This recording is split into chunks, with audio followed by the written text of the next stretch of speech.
Vinegar খেতে হলে অবশ্যই উইথ দ্য মাদার এই কথাটা দেখে খেতে হবে। হলুদ গুঁড়ো সহ এটা ত্বকের ব্রাইটনেস বাড়াতে, আদা গুঁড়ো সহ এটা যাদের গলা ব্যথা বা কাশির প্রবলেম। ইতালিতে অনেক ধরনের অ্যাপেল সিডার ভিনেগার পাওয়া যায়। অনেকেই ডায়েটে এখন অ্যাপেল সিডার ভিনেগার ব্যবহার করে। এটা এখন বর্তমানে খুবই জনপ্রিয়, কিন্তু এটা কেনার সময় অবশ্যই উইথ দ্য মাদার, যেটা হচ্ছে ইতালিতে কন মাদ্রে ন্যাতুরালে, এই লেখাটা দেখে কিনবেন। কারণ এটা যেটা খান সেটা অবশ্যই উইথ দ্য মাদার এই কথাটা থাকতে হবে, যেটাই একমাত্র খাওয়া যায়।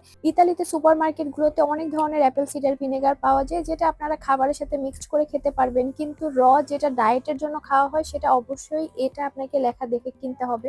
এটার ভিতরে হলুদ গুঁড়া দেয়া সহটাও পাওয়া যায়, যেটা আপনাদের স্কিন ব্রাইট করতে এবং অ্যান্টি অক্সিডেন্ট বাড়াতে এটা আপনারা খেতে পারেন। এটাতে যেহেতু হলুদ গুঁড়া দেয়া, এটা ত্বকের ভেতর থেকে রক্তটাকে পিওর করতে সাহায্য করে। এছাড়া অনেকেরই দেখা যায় শীতের সময় গলা ব্যথা বা কাশির প্রবলেম হয়, তারা এই আদা গুঁড়ো সহ যেটা আছে এটা খেতে পারেন, খুবই ভালো কাশির জন্য। মেলা মাদ্রে বিওলজিকো এই ভিনেগারটা আপনারা ইতালির এসপাসিও কর্নাতে পেয়ে যাবেন। আমি সবসময় ওইখান থেকে নিয়ে থাকি, এই ৩টা ফ্লেভারই ওখানে পাওয়া যায়। এছাড়া এই নরমাল ফ্লেভারটা আপনারা এসেলুঙ্গা সুপার শপেও পেয়ে যাবেন।